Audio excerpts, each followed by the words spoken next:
Welcome everybody. This is a public lecture entitled New Developments in Securities Law and Litigation.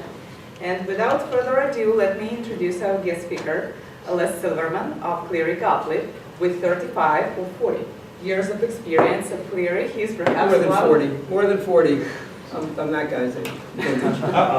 He's perhaps one of the best experts on securities law in the United States. No, I'd say worldwide, but anyway, that's also in the United States for now.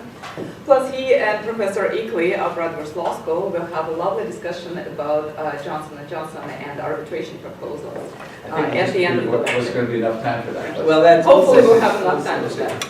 So let's short monologue. The floor is yours. Okay, great. So, I guess my notes say I should say good evening, so I'll say good evening. So, I'm going to focus on the three most interesting cases, I'd say right now, in securities law, in the litigation context, in the case law context.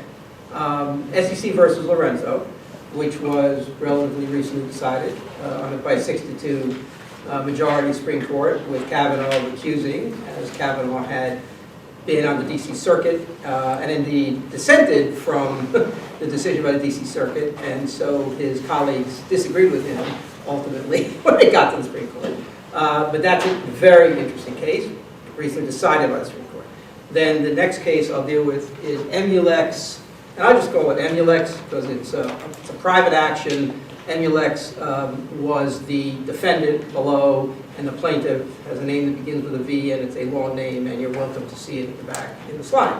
But it's going to be hard to pronounce it, and so I'm just going to say Emulex. That case was a Ninth Circuit decision. And certiorari was sought because the Ninth Circuit disagreed with 5 or 6 of the circuits on whether, in the context of a private right of action under 14E, which is part of the Securities Exchange Act, introduced by the Williams Act and regulates tender offers. In that context, if you make what's alleged to be a false statement, if someone who's making a tender offer makes a false statement, or a company who's the target of a tender offer and in response to the tender offer makes a false statement in response, there is a private right of action by shareholders, not by competing bidders. I think it's Chris Kraft Piper that said competing bidders don't have standing, but the shareholders of the target company do have standing to bring a private right of action if indeed there is a private right of action, which the Supreme Court, before the Supreme Court, there are 2 issues. I'll get into this in more detail, but there are 2 basic issues. One, the Ninth Circuit held that negligence was sufficient for a private right of action. Every other circuit had said scienter is required. And so that was appealed by the company, by Emulex. And then in the course of the papers on appeal, and I'll get into a little bit of procedural nicety with respect to the appeal, but the company, the appellant, said, well, 2 things. Supreme Court, first, I don't know what they said first, but first, scienter has got to be the way it is. There's no basis to go with negligence. And second, oh no, by the way, there really ought not to be a private right of action at all. So it's about time the Supreme Court, which has never looked at 14E, to decide whether it permits a private right of action. The Supreme Court ought to now decide it does not. The heck with the negligence, the heck with the scienter, it just ain't no right to bring it. Private. SEC, of course, but not private. So that's Emulex. The argument for Emulex, it's what happens when you post-date a document. Never do it. I post-dated my slide deck, the date of today. I wrote it last week. And when I wrote it, the argument had not occurred in Emulex, and lo and behold, and I was a little sloppy and didn't check the calendar, which I could have, and I didn't. So I wrote that it had not yet occurred, and of course, as of April 17, that is not correct. It occurred on tax day. It occurred on April 15, Monday of this week. I've been through it. I'll give you some quick thoughts about it. I wouldn't gamble on my thoughts, but I'm reasonably confident I know which way the court's going to go, but we'll see. And then finally, of this trilogy of cases is Stoyas versus Toshiba, which is another Ninth Circuit case. Lorenzo came up from the DC Circuit. I mentioned Kavanaugh's involvement. both Emulex and Toshiba come up from the Ninth Circuit. Now, Toshiba involves what are called unsponsored American depository receipts. I'm not sure time permits, as we like to say, by going into the subtleties and differences between sponsored and unsponsored ADRs. I don't know. Yulia, is that something that the class would know about? Very briefly. All right. We didn't talk about Morrison, but very briefly. Okay, the very basic point that's critical in understanding, at least when the Ninth Circuit came out in Toshiba, is that what's called an unsponsored ADR program is one that is set up by a bank, a broker-dealer, typically. Bank of New York, JP Morgan, Deutsche Bank, Citi, those are the four major ADR depositories. They can set up a depository receipt program without the involvement of the issuer of the underlying shares. A depository receipt program, an ADR, is really a laundry ticket. There are underlying shares that the bank's custodian owns, typically in the home country. Take Toshiba, Japanese shares, not listed. Toshiba is not listed in the United States. It's listed on the Tokyo Exchange. It's got shares outstanding. They trade in the public market. They are freely tradable. I mean, if you want to buy one, they're not restricted in any way at this point in time, as long as Toshiba is not offering them. If they want to offer them in the United States, we know that that would require registration or typically a private placement exemption. But assuming they're not offering anything and they're just trading out in the market, a bank can say, look, I'm willing to convert yen-denominated shares into a dollar-denominated instrument. If there are dividends paid in yen, I'll convert them to dollars and make it easy for you, the U.S. investor, to have an interest in the Toshiba shares by creating this depository receipt. And let's keep it simple. I'll issue one depository receipt, or often called depository shares, one ADS, which is represented by a certificate called an ADR. One ADS, let's say, represents one underlying Toshiba share. So the market, you buy one ADR, one ADS. It'll be the dollar equivalent, roughly, of what Toshiba shares are trading for in the Tokyo market. Otherwise, there'll be arbitrage that gets the two to coincide. And you buy that in the over-the-counter market because they're unsponsored. Toshiba does nothing, let's assume, and that's one of the big questions, factual questions in Toshiba, which the Ninth Circuit reversed and remanded.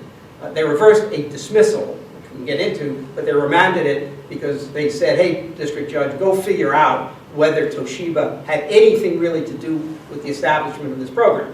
Because it seemed like the Ninth Circuit was going in the direction of saying if they had nothing to do with it, then we'll say that whatever they might have falsely said in the public in Tokyo, we're not going to treat that as being in connection with a fraud in the United States.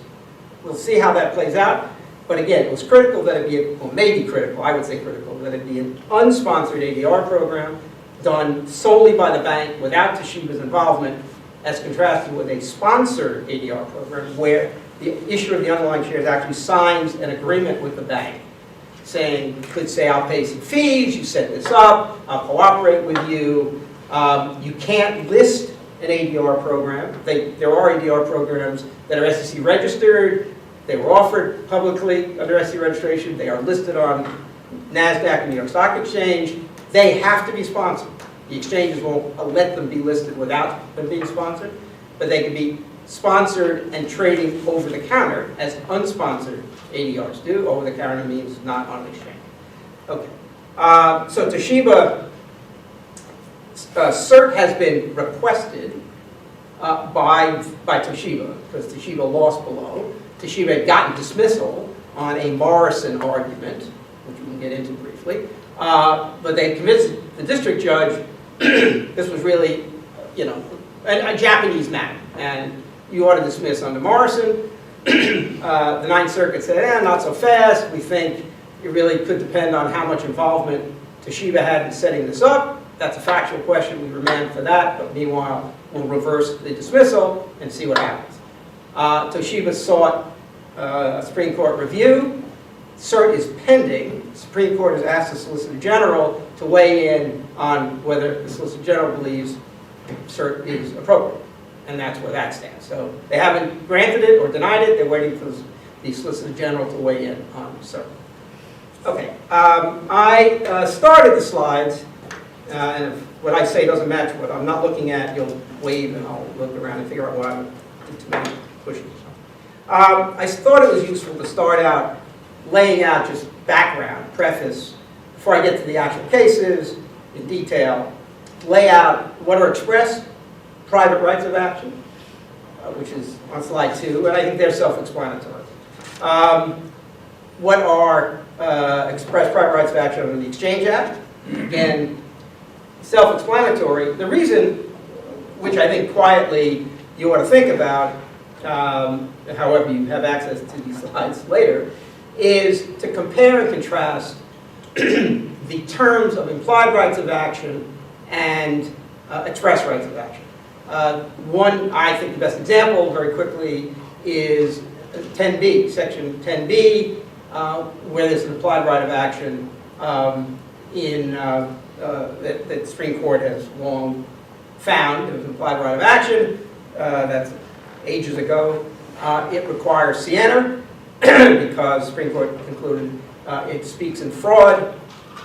But if you compare the express private right of action for false statements under Section 18 of the Exchange Act, which is, based on a false statement, with 10b, it's interesting. On the one hand, it doesn't require as you'll see on slide 3.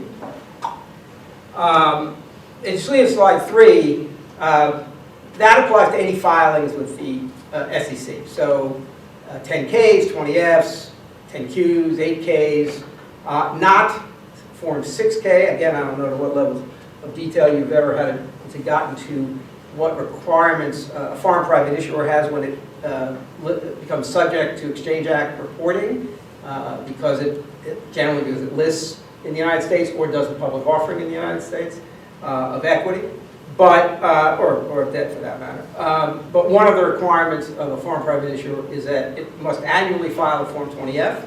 That's a filing, and then it must report on a Form 6K any material developments that they otherwise made public. So they're not required to just disclose material developments. That would be way beyond the reporting scheme for U.S. companies here, which is, as you know, there are some short triggers under Form 8K, whatever, X number of items that if they happen, you got 4 business days to put that in the 8K, but there are many things that would be viewed as material that don't trigger an 8K, and that generally are caught up in the quarterly 10Qs. So the 6K is, on the one hand, a foreign private issuer should promptly tell the world in the United States, in an Edgar filing, in that sense, something that goes on the Edgar record, you got to catch us up. I mean, you put out something out in your home country, it's public out there, you got to tell, and it's material, you at least ought to tell the U.S. market. But that 6K is not deemed to be a filing, and it's not subject to Section 18 liability. A little quirky thing. But Section 18, again, the express private right of action, Section 18 differs from the implied private right of action under 10b, different level of intent. Scienter required in the implied private right of action, whereas there's an affirmative defense of good faith and lack of knowledge. So it's less needs to be shown under Section 18. But the critical point, and the reason you never see Section 18 cases brought, or almost never, is that you need what's often called eyeball reliance. You need to bear the burden of proof that you saw, you the plaintiff actually saw the misleading statement. The underpinnings for a class action, which you may or may not know, hopefully know, a B3 class action is that you have common issues that predominate over individual issues. A critical issue in a 10b-5 case is reliance.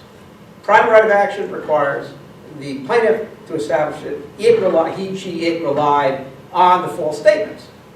But there's a doctrine that has been developed in the courts called fraud on the market, which allows a presumption that anyone in the market, in effect, relied on the false statement if it's a market that is liquid enough so there's reason to believe that information that's put in the market is adequately disseminated and affects the price.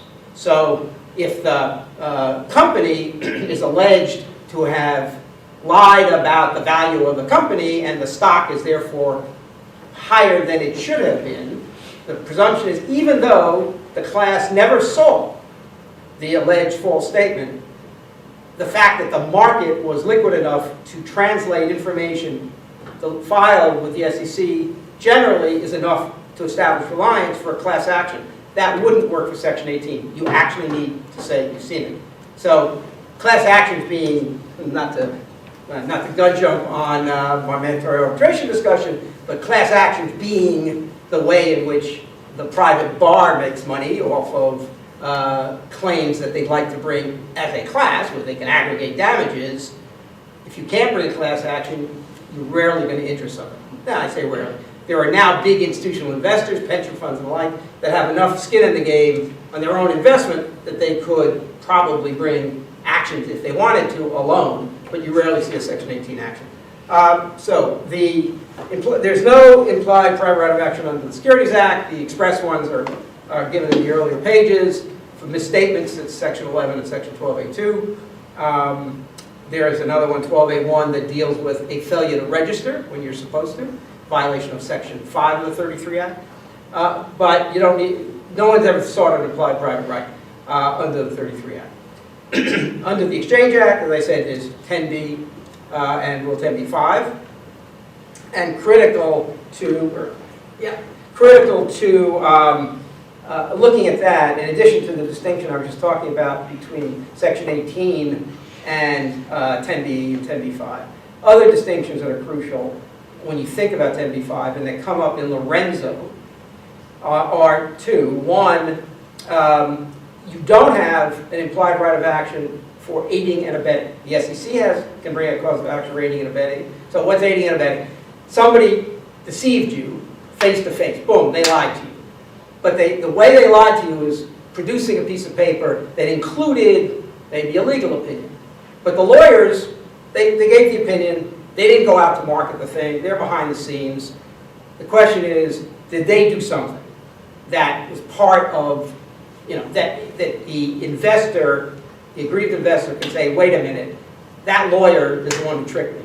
And the courts have wrestled with whether, in that situation, the liability is primary, the violator, there was a violation by the defendant because they made the false statement, or no, not so fast, they didn't make the false statement. They helped somebody who did, but they didn't actually make it themselves. So, big important point. Lorenzo, the significance of Lorenzo is very much because the question before the court was, if I've got a false statement, which is covered by Clause B of Rule 10b-5, if that's the only primary violation I can allege, the folks behind the scenes cannot be sued privately. SEC can go after them under aiding and abetting, and I have a slide that describes aiding and abetting, kind of knowing facilitation of the primary violation, but you can't sue them privately. And there's a couple of Supreme Court cases. Denver Bank is the leading one. The first one is another case, Stone Ridge, that go into the fact that certainly the conservative justices on the court just kept saying, nope, we wouldn't extend the private right that far. The other thing, very quickly, to focus on, on slide 4 with respect to 10b, that is dealt with in Lorenzo, is really the core of Lorenzo, is there are 3 clauses in Rule 10b-5. Clauses A and C basically talk about employing schemes or engaging in acts and practices that operate as a fraud. They sound in fraud, no question, but they're conduct related. Clause B is making a false statement, a material false statement.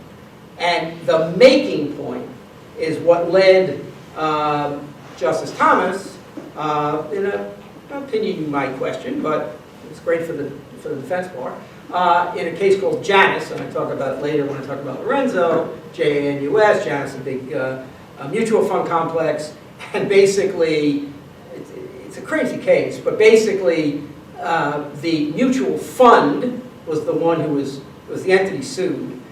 The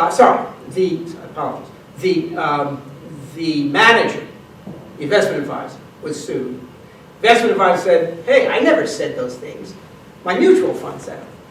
But says somebody, but says the plaintiff, you are the mutual fund. The mutual fund has no employees. You wrote it. You did everything.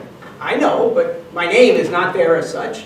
I didn't do anything. And I don't remember, it was a 5-4 or whatever, but it was a then conservative liberal divide. Justice Thomas wrote the opinion to Janus saying you need to be the maker of the statement to have primary liability under 10b-5b. It turns on who made the statement. And there was a little bit of back and forth as to how do you decide who made the statement. But ultimately, in Lorenzo, I'll talk about it, they made clear that the person, the entity that has ultimate authority over the contents of the statement should be viewed as having made it. And that's the only person which will have, as a defendant, primary liability and subject to a private right of action under 10b-5. Could be subject to an aiding and abetting claim by the SEC, or maybe a control person claim, potentially. And that could be brought privately. But you need a predicate primary violation for either aiding and abetting or control person liability. And so the first question is, what's my primary violation? Janus says, under B, only the person who has the ultimate authority can be brought as can be held to be primary violator. The other provision here I discussed is section 14A and 14A9. They relate to misleading statements in proxy solicitation material. And what's critical about that when we get to Emulex is the question whether there should be a parity of treatment of 14A, which is material misstatements or omissions in proxy solicitations, and tender offer statements. The argument being they're both often used to accomplish a takeover. So why should they be treated differently? And I'll wait till we get to Emulex to go into the arguments back and forth, but that's why it's important. Right now, there is a private right of action under 14A, a 1964 Supreme Court case, J.I. Case v. Borak, so held expressly, as I'll explain in the Emulex argument. It was clear, like beyond peradventure, that at least the conservative justices said, never again, that was not right. Back it was a 64 case. Back in 75 in Court v. Ash, we said the court just can't go poking around and creating implied private rights. Congress has to be much more affirmative in saying they intend something, a provision they enact in a statute to give a private right. That was repeated again in a 2000 case, Sandoval. In any event, the conservative justices were all over the fact that we wouldn't do it again, for sure. Roberts in particular doesn't like to overrule too often. He likes to recognize stare decisis when possible, and it wasn't before them. The 14A case per se wasn't before them. What they do for what ought to be arguably a parallel situation in 14E, we shall see, and I'll talk about it more. So that's 14E. Let's go to the SEC actions. And again, very quickly, 17A, it's in the 33 Act, as I said. One of the things, coincidentally, I got focused on this morning when somebody asked me a question, we discussed it, is that in fact, 17A focuses on offers and sales. Compare that in one respect to 10b-5, which is purchases and sales. If you don't have a purchase, if you didn't actually trick the person into actually buying, you tried to but you failed, that person can't bring a 10b-5 case because they didn't purchase. Let's assume you're trying to convince them to purchase. You tried, you lied, it didn't work, sorry, no 10b-5 case. SEC can bring an action under 17A against that person because they offered in a manner that violates the law with a misstatement, let's say. So that's kind of interesting. On the other hand, what came clear today as we were talking about it is that the SEC itself acknowledges that they don't have 17A if they're going after a company in what I'll call a stock drop case. Company's not offering its securities, not privately, not publicly, but it's alleged to have made a false statement to the market. That's not the SEC doesn't have authority under 17A. 17A focuses on misstatements made in the context of an offering. It could be a public offering, it could be a private offering, but there's got to be an offering going on. The other thing I would note right now very quickly is if you look at Clause 2 of 17A, the language it uses, unlike 10B, which is similar but not the same, 10b-5b, 10b-5b says if you make a false statement, you've got liability. 17A2 says if you obtain money or property by means of the use of a false statement. So, all of a sudden the Janus case, which says, gotta be a maker, SEC says, I don't care who made it. Did you use a false statement to get money? And indeed, under SEC v. Aaron, negligence is sufficient under 17A2 at least, for sure, for the SEC to get an action, a successful action against someone who offers or sells. And so that's interesting too, by way of difference. 10b-5 obviously, we know, I mean the SEC, it requires, the most interesting thing that I get involved with counseling clients with the SEC and its use of 10b is it does not have to prove reliance. Private actions do, SEC does not. There's another key element of 10b that it doesn't have to prove. Maybe it's something to do with the loss causation issue, but I'm going to stop. If I open my mouth too much, I'll tell you things that are not right. I'll tell you only things that I'm absolutely certain are right. Or Doug or you'll correct me. Under 10b, SEC action 10b, you don't prove reliance, which has interesting ramifications because there are things called big boy letters. I don't know if you ever get into things called big boy letters. So big boy letters, there are two ways the term big boy letter is used. It's a term in which somebody says, I want to sell you a security. I want you to say that you haven't relied on me when I've tried to sell you the security. You've made your own investment decision. You had all the access to diligence you needed. You didn't rely on me. I brought it to your attention, but you made your own investment decision. If you can establish that, then you've made it impossible for the buyer with what's often called buyer's remorse. They bought it, oops, value went down, who the hell can I sue?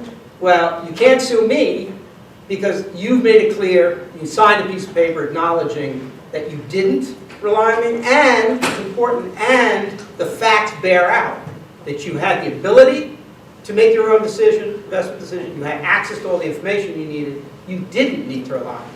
Because very critically, I know I'm giving you a lot of information and tough luck, you write it down and you think about it later.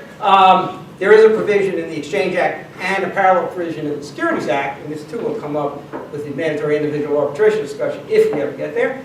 And that is that those provisions, 29A of the Exchange Act and section, I think it's 15 of the 15 of the 33 Act, they say the identical thing. They say advanced waivers of the protections of these statutes are not enforceable. So, if somebody, it's like, you know, when you do skydiving, if you do skydiving or any other dangerous exercise, and they ask you to sign, you know, a waiver that waives everything under the sun, you'll say, sure, let me sign it, and then you'll quietly say, yeah, but if I ever have to force it, I'll say it's unconscionable, and it was not really a meaningful discussion. Who knows? Hopefully you'll never have to worry about it, because it probably will be your heirs that will have to argue if you're skydiving and the parachute doesn't open. But that's a separate issue. On the other hand, the big boy letter I just described, if you just get somebody to sign and say, oh yeah, I didn't rely on you, but they in fact did no diligence, didn't have access to due diligence. They could decide not to do it. They didn't even have access. And essentially, they had to have relied on you because they didn't have any other source of information. Then when they have buyer's remorse and sue you, and you say, oh, but you said, you signed a piece of paper and said you didn't rely, the response is going to be, oh, but that's an unenforceable advance waiver. So, facts and circumstances, you figure out which. There is a separate use of the big boy letter, which I try to convince my clients never to do, where they say, oh, we have material non-public information. We have inside information. We want to get you to confirm that you know you don't have a level playing field. You don't have the information I got. You're still willing to invest. If that is and again, I'm not getting into 10b-5 from the standpoint of its use to deal with insider trading. It's a whole separate topic.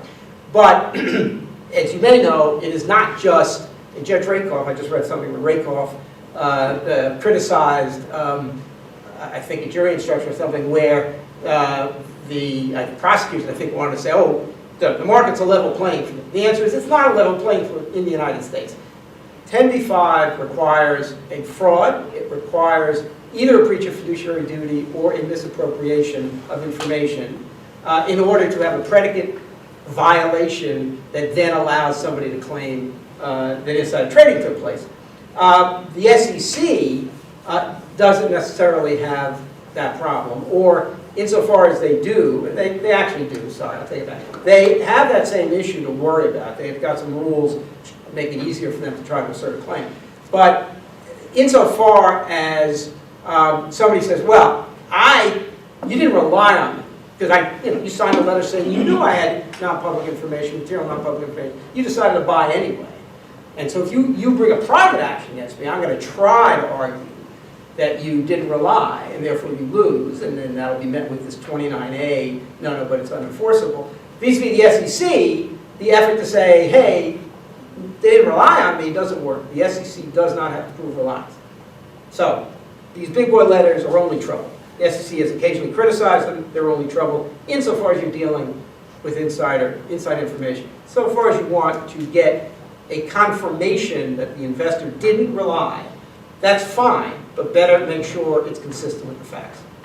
All right, much too much said. We'll talk about 14A and 14E and the SEC's ability to bring claims on basic negligence when we talk about Emulex. So let me keep going. I don't think there's anything. Secondary liability, when I was putting this together, I thought it was kind of interesting. The secondary liability can actually be broken down into two pieces. Maybe it's nomenclature. Controlled person liability, which there is a implied private right to bring. You need a predicate primary violator. Classic case, the company has made false statements. It's found to be liable under 10B in a private action. You can go after the CEO. You can go after people who control the company. Now, they have a defense that they didn't have actual knowledge. In the Exchange Act context, a little different than the 33 Act context. The affirmative defense is that, hey, I acted in good faith and I didn't induce the violation. I'm the CEO, I didn't know about any of this stuff. Anyway, there are other ways to try to get at a CEO maybe, but I'm not here to do that. So in any event, that's control person liability, a form of secondary liability. The other form of secondary liability is aiding and abetting. And again, we've talked some about that. It is available to the SEC. There's no implied proper right of action for it. So let's go to Lorenzo. Lorenzo, as I said, 6-2 decision. Interesting that Alito and Roberts joined the four liberals in finding that, first they affirmed that, interesting, they affirmed the DC Circuit decision, which was unanimous, Kavanaugh agreed with this, that Lorenzo did not violate 10b-5b. Let me briefly describe the facts. Lorenzo, it's a small investment bank. Lorenzo was the head of investment bank for this investment bank, little investment bank, never heard of it. And it may, the owner may have been called Lorenzo too, but anyway, it doesn't matter. Lorenzo, the defendant Lorenzo, was the head of investment bank. Lorenzo sends an email to his clients saying, great investment, there's a private placement going on of debt, which they were trying to arrange, this investment bank. He says, great company, go buy it. When he did, it was back and forth. This is, again, an SEC action. So it went through an administrative law judge. SEC then concluded the administrative law judge's finding. The administrative law judge and the SEC both found that Lorenzo violated A, B, and C of 10b. Lorenzo challenged that in DC Circuit by saying, I didn't violate 10b-5b because I didn't control the statement. I didn't have ultimate authority. Why? Because my boss told me I had to do it. He wrote it. He basically said, hey, Lorenzo, you go send it over your name, which says at the bottom, head of investment banking. The email also said, hey, if you have any questions, call me. Call me Lorenzo. But, says Lorenzo, I did this because my boss told me to. I didn't write the line. Back and forth as to whether or not Lorenzo knew that the statement was false, but there was a finding below that he did. He didn't really contest that. So there was scienter on the part of Lorenzo. He knowingly disseminated the false statement. Everyone agreed, the DC Circuit agreed, and it was not appealed. SC didn't appeal it smartly, because who knows what would happen. Anyway, not appealed, didn't violate 10b-5b, so they reversed the commission. You didn't violate 10b-5b. Then the question was, could you violate A and C? A and C are fraud issues, but they're scienter. If you disseminate a false statement, does that have liability, create liability under A and C? Scheme, conduct kind of thing. Conduct, your conduct was bad. Or is it just an end around this Janus decision, which said, if you didn't make the statement, you can't be held liable. And A, B, and C must be treated, you can't not violate, it's kind of, I don't know, there's some lovely Latin phrase about, specific trumping general, that kind of thing. So, insofar as 10b-5 focuses on use of statements, 10b-5b is the right provision to look to. And I'm trying to do this because I actually think the majority is right here. But anyway, majority said, look, this guy knew he was disseminating a false statement. We are not comfortable that he might be found not to be primarily liable. And then there can't even be aiding and abetting liability. Because even though the SEC can bring an aiding and abetting case, they can't bring it against somebody if there's no primary violation. So to avoid that kind of loophole, this kind of the feeling you got when you read the case, the majority, including, as I say, Alito and Roberts, held that all three provisions needed, they could overlap. The idea that B is the only applicable provision when it deals with the use of a misstatement is not right. It's all a big bundle of stuff, and if conduct is bad, that's enough. And as I say, so Janus, I would say Justice Thomas wrote Janus. You can imagine he was getting a little upset that you were circumventing his decision. And Kavanaugh seemed to go with that, but recused himself. And Gorsuch, as I said, I'm shocked that Gorsuch and Alito parted company. I thought they talk to each other about the same way, but you never know. You never know.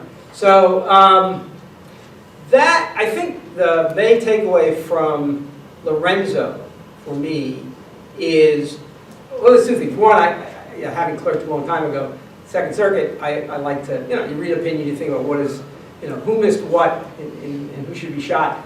I was surprised in the majority decision, there was a sentence put in there. Breyer wrote the decision.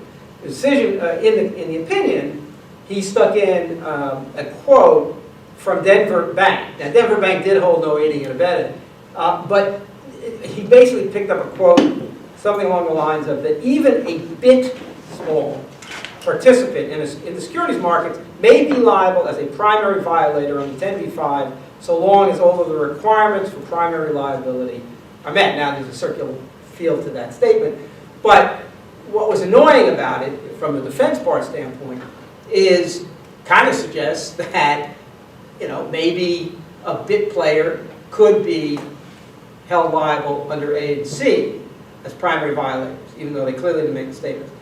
I don't think that's what the facts support, so I'd say dicta if I was arguing.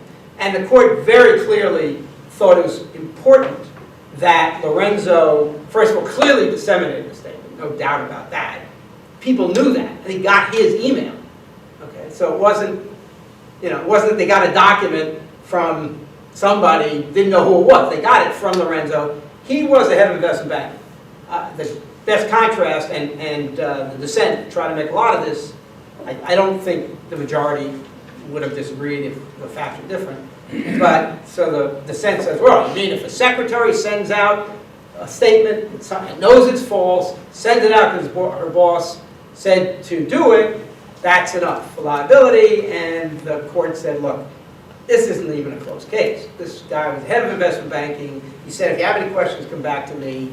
We think he added meaningfully, and this is my words, added meaningfully to the false statement itself by being the disseminator.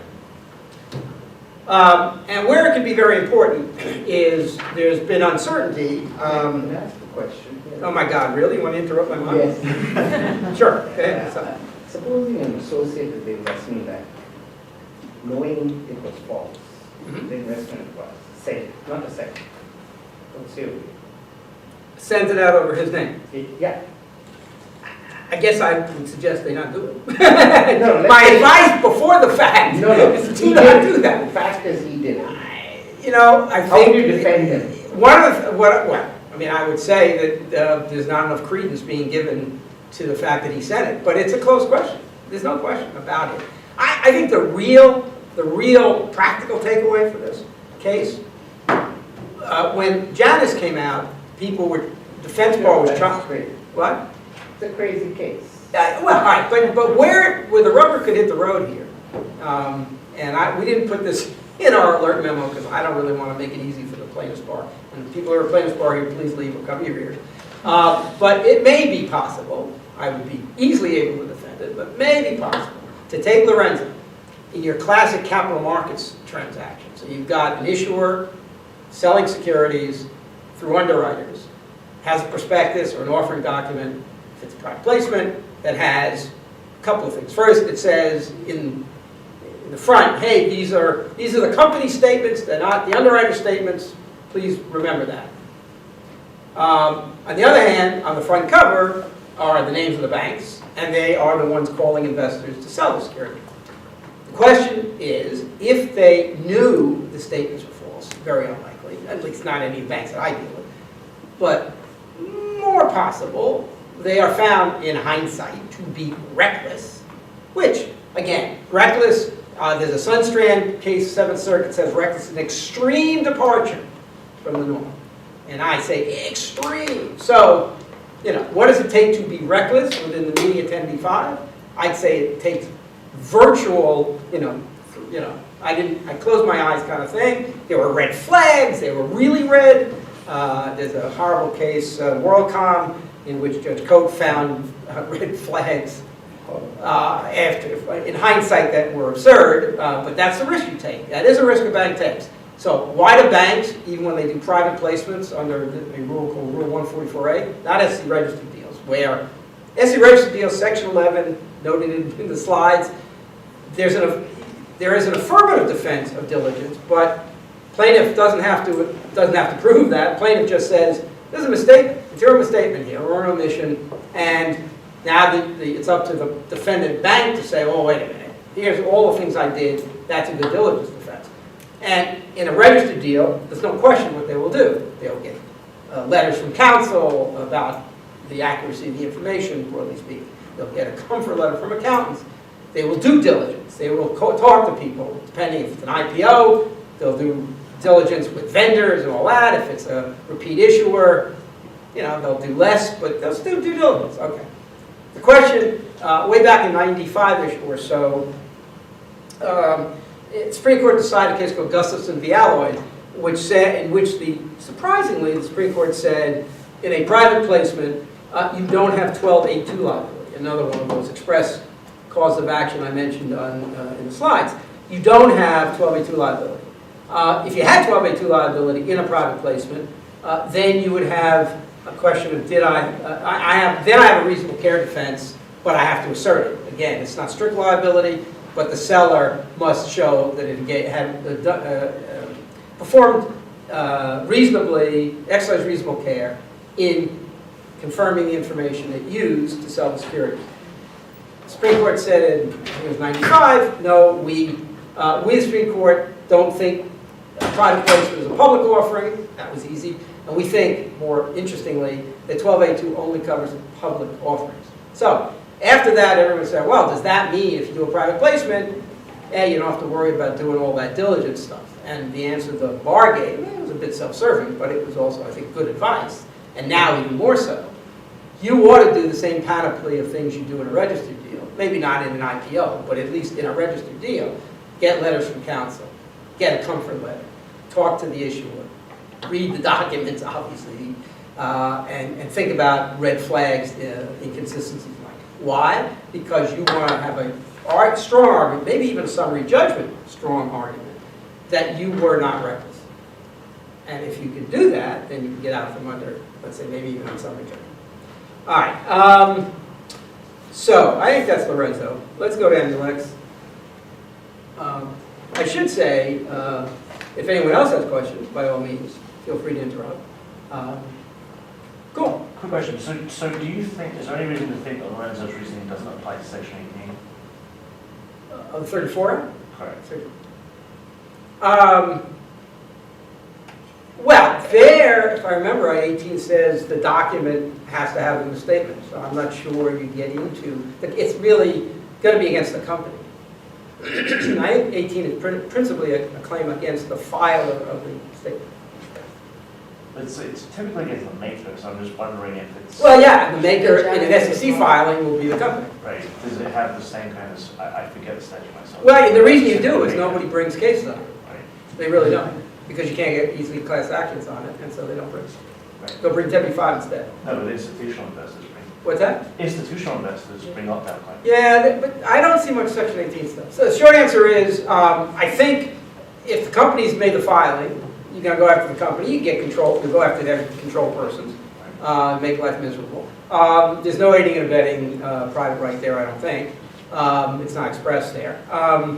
And so then there's the affirmative defense. But I don't think you get into, the Lorenzo case really goes to whether third parties who didn't make the statement could be held liable as primary violators under A and C. I don't think it comes up in 18. So Emulex, as I say, the first bullet should read now, cert granted, case argued on Monday, April 15th. So there it is. The background very quickly is Ninth Circuit reversed a dismissal below. The dismissal was based on the fact that under 14E, no one challenged the private right of action, but it seemed to be received wisdom, 5 circuits had held, Supreme Court had never touched it, that you need to have scienter. And you could, maybe way back when that could have been different, but it was pretty clear 5 circuits said scienter. They kind of looked at it and said, hey, it looks like 10b-5, must be, should be treated like 10b-5. Interestingly, they didn't think, I didn't go back and read the circuit cases that found scienter being required, and so life's too short to do everything in this regard. So I don't remember how they dealt with what is probably the strongest argument for negligence, which is 14E ought to be in parallel to 14A, and 14A, there are some circuits, and the majority of circuits have held negligence is sufficient 14A. Sixth Circuit said, no, we think a scienter is required. Supreme Court has never passed on the level of intent required, if intent is required. Yes, passed in Borak that it's private right, but not the contours in that sense. Anyway, district judge looks at 5 circuits, says, hey, everyone's saying scienter, you didn't plead scienter, well, dismissed. Ninth Circuit, unanimously, if I remember, said, wait a minute, we think it ought to be negligence. And they were persuaded by the 14A analogy, a level playing field with 14A. Why would Congress have intended to treat proxy solicitations differently than tender offers? They're both trying to result in acquisitions of companies. Often, proxy solicitations cover lots of other things, but insofar as tender offers are focused on takeovers, so are proxy statements. And I think, in fact, in the oral argument, many more proxy statements, there are many more proxy statements than tender offers. So in terms of burden of review and the like, which came up a little bit, in terms of does the SEC need the help of the private bar to enforce, there was a view, it seemed to be, it wasn't, it was, I don't know, I thought it was fairly loosely discussed, but there was a feeling that you could make the argument that the SEC could use the help in, more so in the 14A context than the 14A context. In any event, they assumed there was a private right of action in the Ninth Circuit, but said, hey, we reverse because we think negligence is sufficient. District court, go have a trial on negligence. Cert was sought and granted by Emulex, the defendant and appellant, and Supreme Court decision, as I indicate, and the argument pretty much dealt with things like this, thankfully. There is this point first one I mentioned, aptly says, hey, you know what, 14A, well, 14E should be the same. As I say, I did a little digging, and it was clear on the one hand that Borak, as indicated in the next bullet, certainly held clearly for a private right by the Supreme Court in 1964, but it didn't deal with negligence, it didn't deal with the level of Siena versus negligence, and there's no Supreme Court case that has. In the circuit level, majority circuits have said negligence is enough, 6 has said Siena is required. But critically, if the Supreme Court wants to reverse, which I think they will, I don't think they clearly don't have to overrule a prior Supreme Court holding that negligence is sufficient under 14E, because they've never ruled on whether 14E has a private right of action, and therefore obviously hasn't ruled on what the contours of it would be. So, Pelle's strongest argument was probably parity 14A, 14E. A second argument the appellee made that I didn't list here, but that was made in oral argument, is if you look at the Litigation Reform Act, it was around 1995, Private Securities Litigation Reform Act, it provides a safe harbor for forward-looking statements and says if you provide appropriate cautionary statements that surround it, then those cautionary statements make things okay. You're not liable if it turns out your prediction was wrong, is essentially what it's saying. And interestingly, in the Litigation Reform Act, it says, look, we're creating the safe harbor in private rights of action.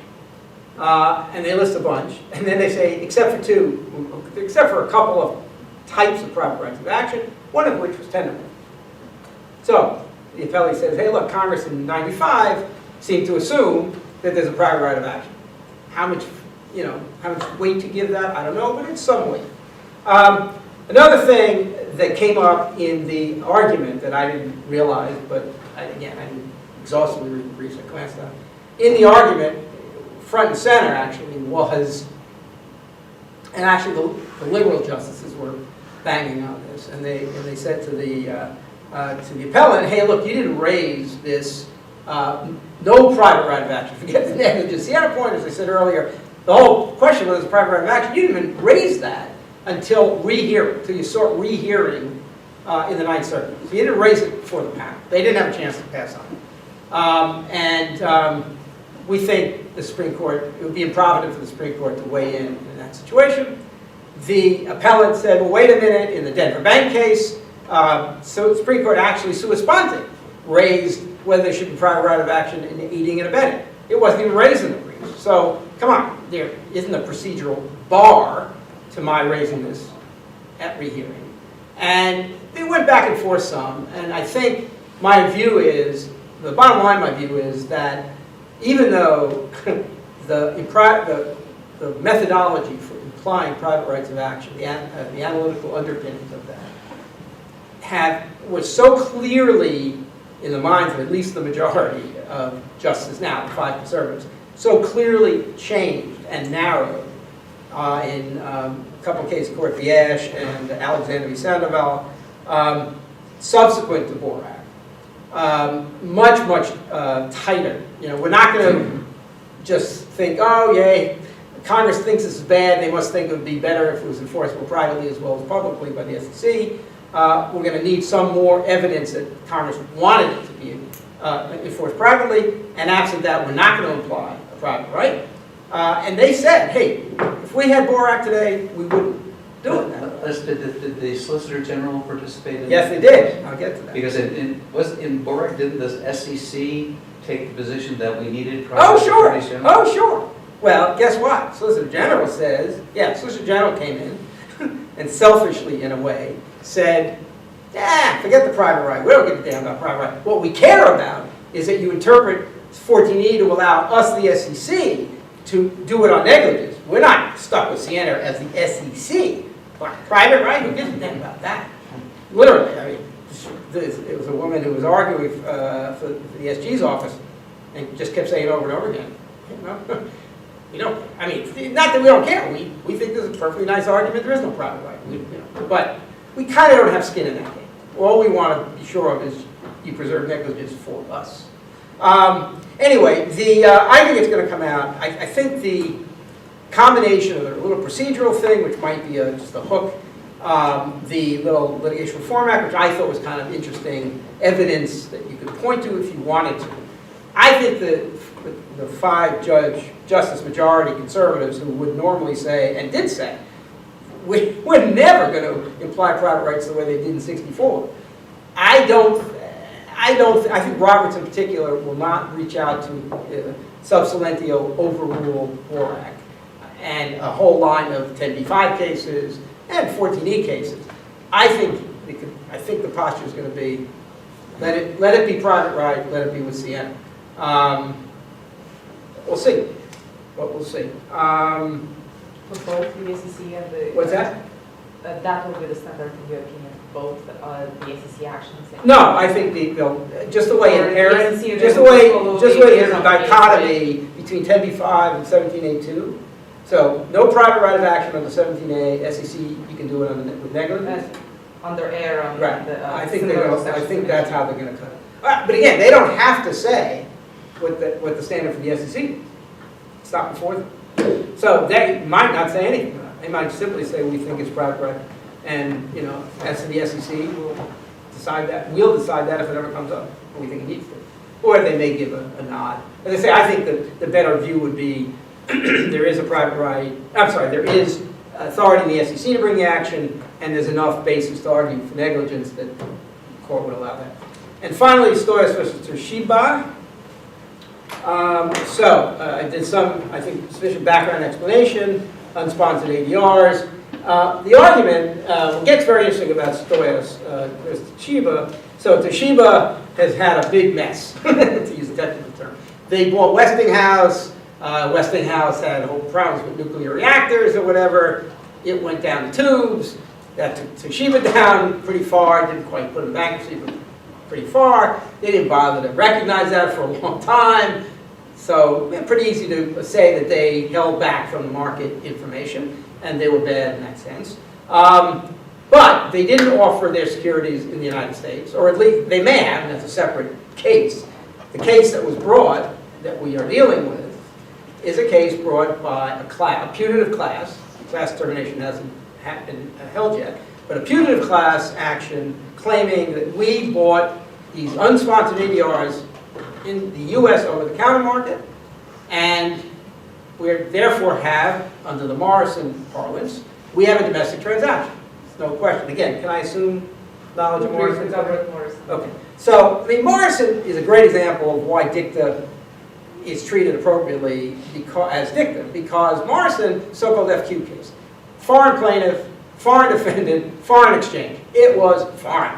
And it was easy for Justice Scalia maybe to show off and put friendly down. That's a separate personal point that we might get to briefly.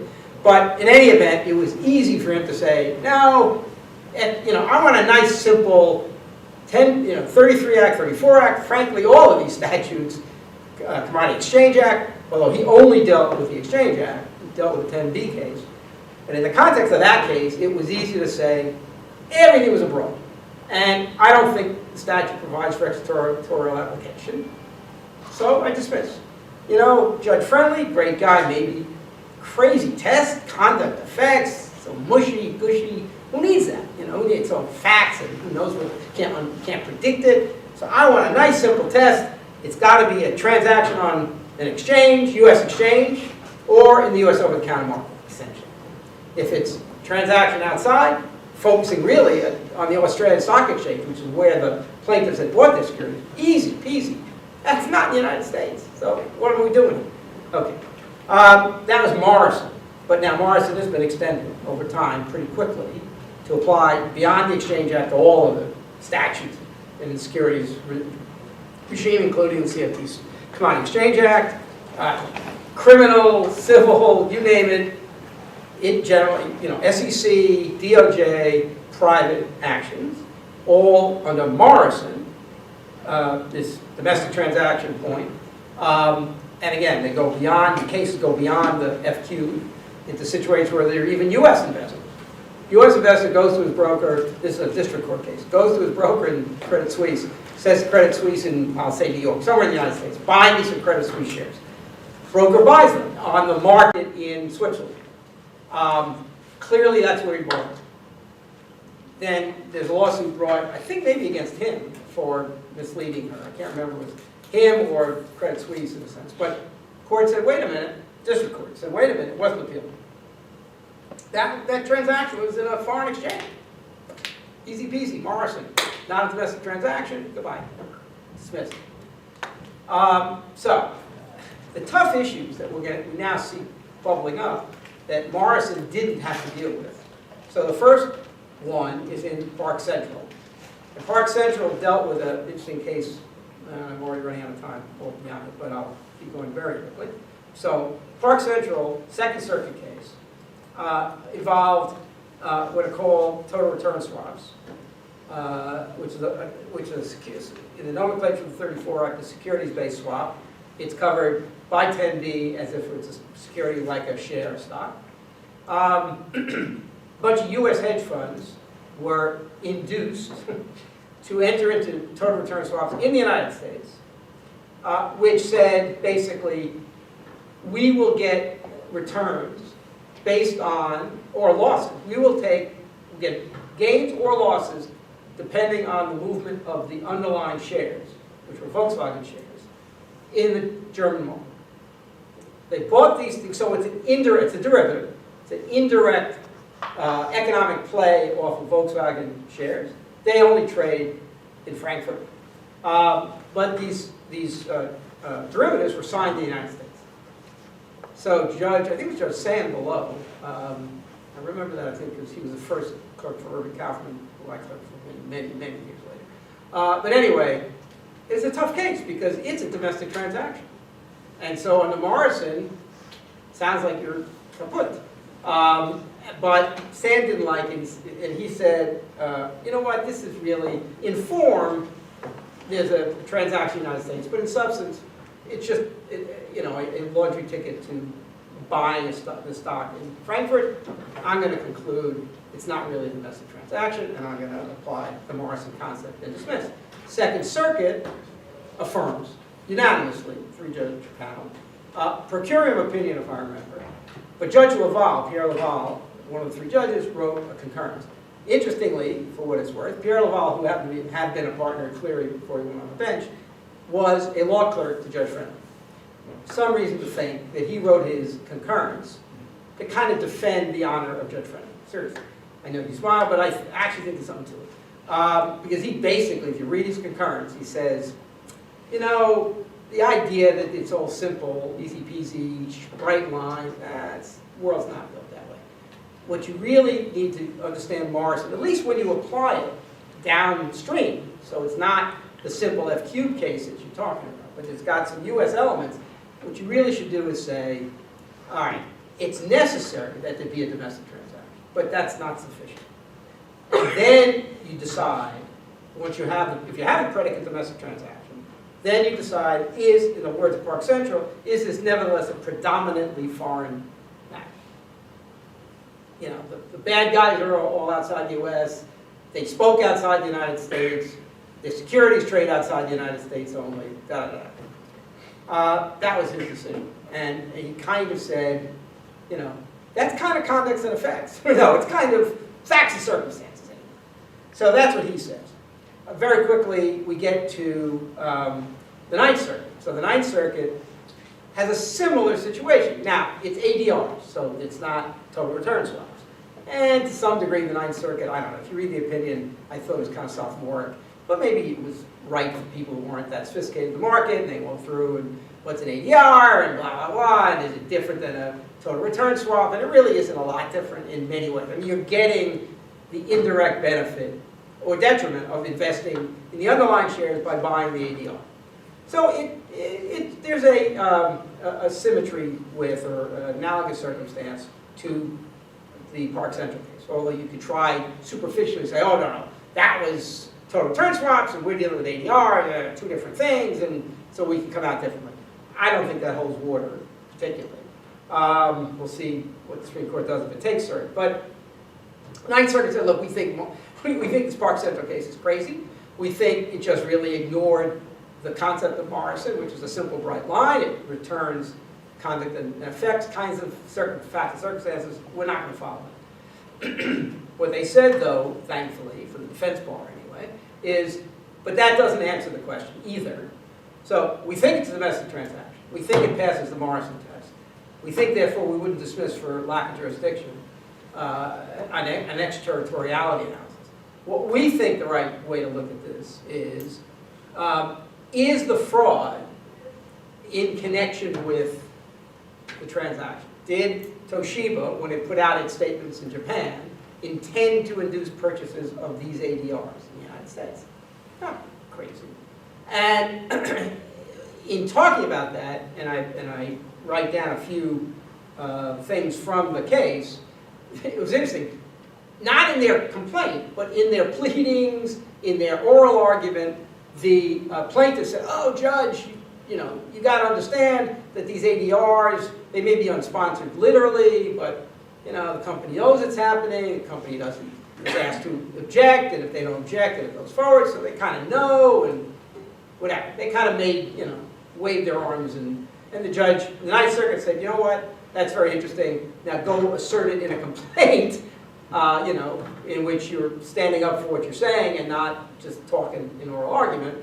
And if, you talk about the circumstances and the relationship between Toshiba and this program, then that may cause us to think it was in connection. They intended to induce purchasing in the United States. The one thing they said, which is really good for the defense bar in the world of unsponsored ADRs, is in order to get an unsponsored ADR, you don't need the consent of the company, the issue of the underlying. The SEC made a rule change 5, 8 years ago, whatever, changed it and said the depository bank can set up one of these programs without getting the consent of the underlying issuer, as long as the underlying issuer is complying with a specific exemption from registration of equity under the Exchange Act, or Rule 12G, or Section 12G. What's called Rule 12G32B, it's on the next page.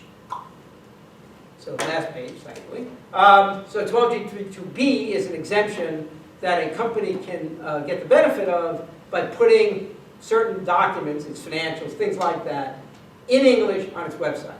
And the Ninth Circuit went out of its way in a footnote to say if that's all they've done to facilitate the establishment of this unsponsored program, they didn't do it anything more, that's not enough. We'll tell you right now, that won't be enough to convince us that they intended to induce U.S. investors. So we'll see what happens with all that. Do you think the case will end up in the Supreme Court? I don't know. I think it may be a bit too muddy. I don't know. I'm not sure. I'm really not. I also don't know what the court will do with it. My instinct is they won't agree with Park Central either. I mean, the liberals might, but I think the conservatives won't. They will defend Scalia's honor, and they will say, he wanted a clean domestic transaction, bright line, we think that's right. I think they would agree with the in connection with Hook, though, Ninth Circuit purports to find. The tough question is if you have a sponsored ADR, over-the-counter sponsored ADR, you don't do very much, the company doesn't, but you do sponsor it. Is that ipso facto enough? If it was a predominantly foreign test under Park Central, you could argue, hey, if there's 1% of the market is trading in the United States and 99% is trading in ordinary shares at home, and I don't come in the U.S., I don't do anything other than, stay home and issue, press releases, which obviously are available worldwide. I still didn't intend to induce U.S. investors. It's a harder argument because you sponsor them, so it is a harder argument. And with that, I've gotten through it. I'm willing to do a 5 or 10 minute précis on individual mandatory arbitration, but I'm not going to insist anybody stay for that if they don't want to. Shall we talk about that? How about a teaser 5 minute? Fine, teaser 5 minutes. So very, very quickly, I can't speak any more quickly, so there it is. Hal Scott and I, on a committee for capital market regulation, starting in 2006, thought it would be better for the U.S. market if class action litigation risk was not imposed on public companies. And so, and there you can go in to read the law. It's really bad for these guys. What's that? They've been studying these issues for like a semester. So what you're proposing, now they're supposed to forget all about it? Well, look, my partners at the firm, the litigators say, what are you, crazy? You're going to put us out of business? We've got to defend these things.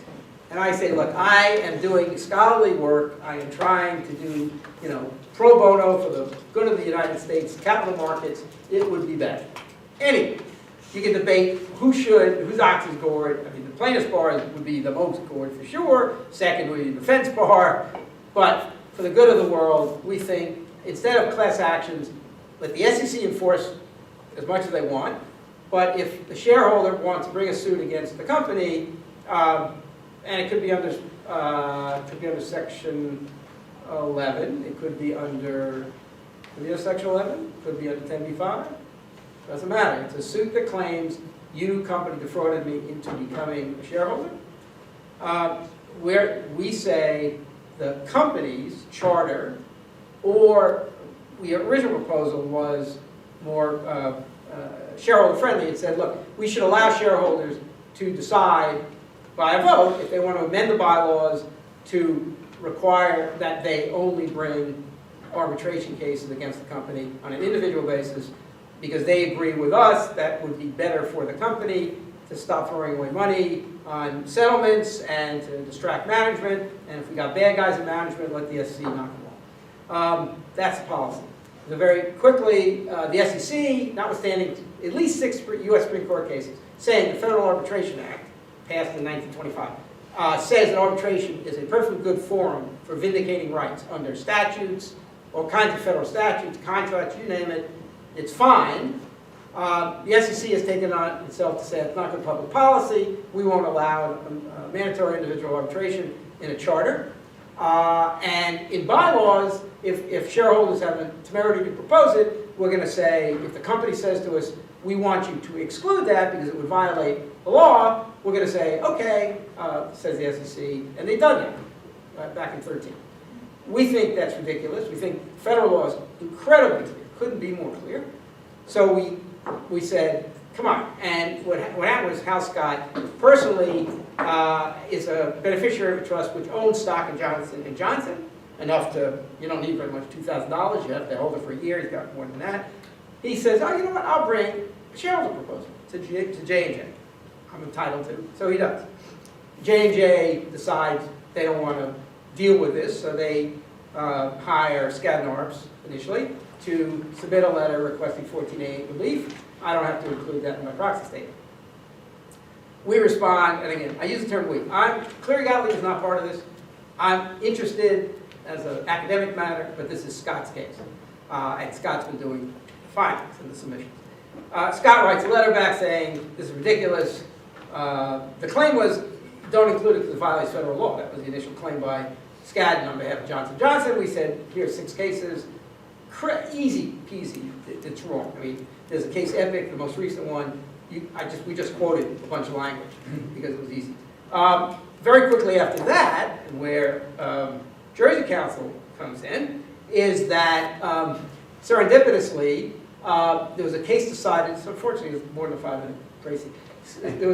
But a Delaware case was decided by the Delaware Chancery Court, Judge Laster, who doesn't seem to get along much with the Supreme Court in Delaware, so we'll see what happens. Decided a case which somewhat touches on what is appropriate for a Delaware company's charter or bylaws. What kind of provision, what kind of subject matter is appropriate? Laster said unequivocally it has to be a matter of Delaware law. Can't be a matter of federal law in the context of the case he decided. So all of a sudden, Scott goes, ooh, look at that. We'll come back and say, you know what, in addition to federal law, this would violate Jersey law. And they get Lowenstein's opinion saying the same thing, but both the Lowenstein opinion and the Skadden letter say there is no Jersey law on this. We agree, no Jersey law. Other than the fact that a charter or bylaw is a contract, it would fit the Federal Arbitration Act contract. And New Jersey courts frequently follow Delaware precedent. But, I would say but, no Jersey law, but, Yeah. Delaware, and I don't disagree. But Scavacucci is only a chancery division. Not only that, it's wrongly decided.